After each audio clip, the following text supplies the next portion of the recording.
ஆண்டவரும் இரட்சகருமாக இயேசு கிறிஸ்து இனிய நாமத்தில் உங்கள் யாவருக்கும் அன்பின் வாழ்த்துக்களை தெரிவித்துக் கொள்கிறேன். அருமையான தேவப்பிள்ளைகளே, இந்த பண்டிகை காலங்கள், கிறிஸ்துமஸ் காலங்கள், இன்னும் 2 நாளில் நம்ம ஆண்டவருடைய பிறப்பின் நாளை நினைவு கூர்ந்து கொண்டாட போகிறோம். ஏற்கனவே 1 மாதமாகவே இந்த கொண்டாட்டத்தினதெல்லாம் நீங்கள் இருக்கிறீங்க. ஹல்லேலூயா. பாருங்கள், அவர் நமக்காக பாலகனாக பிறக்கலைன்னா நம்முடைய நிலைமை என்ன ஆயிருக்கும்? என்னுடைய நிலைமையை யோசித்து பார்க்குறேன். நான் என்றைக்கோ அந்தகார இருளில், அக்கிரமத்தில், பாவத்தில் மரித்து போயிருப்பேன்.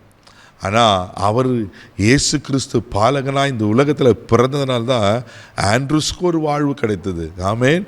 எனக்கு 4 பேருக்கு ஆசீர்வாதமாய் கர்த்தர் வைத்திருக்கிறார். தெய்வப்பிள்ளையில இன்னைக்கு அவருடைய ராஜ்யத்துக்கு பயனுள்ள பாத்திரமா அவர்களுடைய ஊழியக்காரனாய் கர்த்தர் வைத்திருக்கிறார். அல்லேலூயா. அவர் பிறந்ததுக்கு பல காரணங்களுக்கு நாம் இந்த நாட்களில் ஒரு சில காரியங்களை அதை குறித்து நம்ம தியானிக்க போகிறோம். இன்னைக்கு கர்த்தர் சொல்லுகிற காரியம் லூக்கா எழுதின சுவிசேஷம் 1ஆம் அதிகாரம் 32வது வசனத்தை கூட நம்ம வாசிக்க கேட்போம். அவர் பெரியவராய் இருப்பார், உன்னதமானுடைய குமாரன் எனப்படுவார். கர்த்தராகிய தேவன் அவருடைய பிதாவாகிய தாவீதின் சிங்காசனத்தை அவருக்கு கொடுப்பார். இயேசு சாதாரணமானவர் அல்லங்க.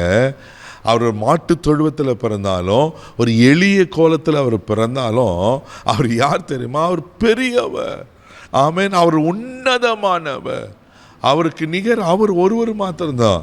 தெய்வப்பிள்ளையில ஒருவேளை அவர் ராஜாக்களுடைய அரண்மனையில் பிறந்திருப்பாருன்னா இன்னைக்கு நாம் ஆண்டவரை அறிந்து கொள்கிற அறிவு நமக்கு கிடைச்சிருக்குமா தெரியாது. ஒருவேளை ஒரு ராஜாக்களை குலத்துக்கு மக்களுக்கு மாத்திரம்தான் அவர் தெய்வமாக இருந்திருப்பார்.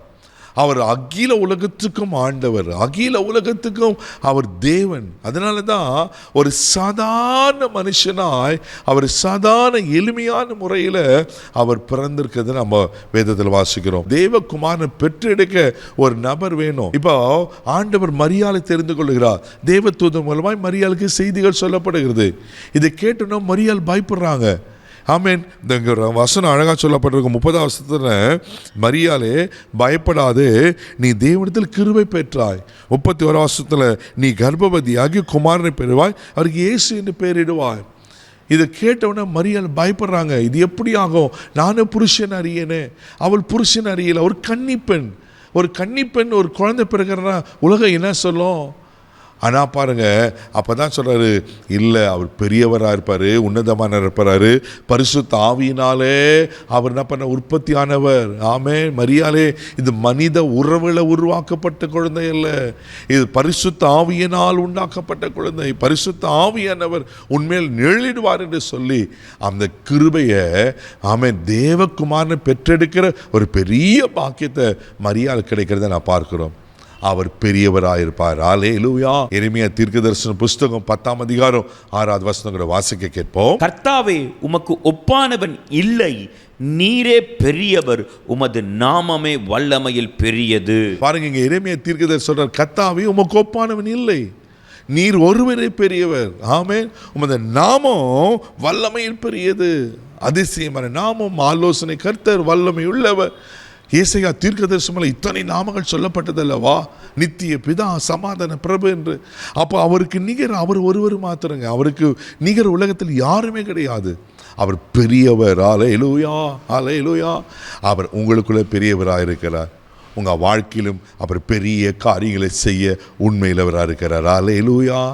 ஒரு சாதாரண ஒரு பெண்ணை ஆண்டவர் தெரிந்து கொண்டு இன்னைக்கு மரியாதை நினைவுக்கூறாது யாராவது இருக்காங்களா? ஆமென். ஒரு தேவகுமாரனை பெற்றெடுக்கிற ஒரு பெரிய பாக்கியத்தை கொடுத்து மரியாள் ஆசீர்வதித்தார் அல்லவா? இன்னைக்கு இயேசு கிறிஸ்து பெரியவராக இருக்கிறார். உங்களுக்கு அவர் பெரியவராக இருக்கிறார். உங்கள் வாழ்க்கையில் பெரிய காரியங்கள் செய்வார். பயப்படாதீங்க, சோர்ந்து போகாதீங்க, பெரிய காரியங்களை எதிர்பாருங்க. கண்களை மூடி நம்ம ஜெபிக்கலாம். தகப்பனே, உமக்கு நன்றி சொல்லி துதிக்கிறோம். சோத்திரம். இந்த பண்டிகை காலங்களில் பரிசுத்த ஆவியானவரே, உமக்கு நன்றி சொல்கிறோம்.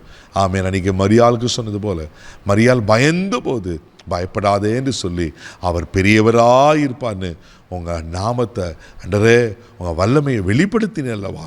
இன்றைக்கு கூட இயேசுவின் நாமத்தினால ஜெபிக்கிறப்பா. அண்டரே, நீ பெரியவர், பெரிய காரியங்கள் வாழ்க்கையில் செய்யுங்கப்பா. உங்கள் பிறப்பு நிமித்தம் அண்டரே எங்கள் வாழ்க்கைகள் ஆசீர்வதிக்கப்படட்டும். காத்துக்கொள்ளுங்க. இந்த நாள் முழுவதும் கரம் பிடித்து நடத்தும் கிருபைக்கு ஒப்பு கொடுக்கிறோம். இயேசுவின் மூலம் ஜெபக்கலாம் பிதாவே, ஆமென். அவர் பெரியவர், பெரிய காரியங்கள் செய்வார். தைரியமாக போங்க. God bless you.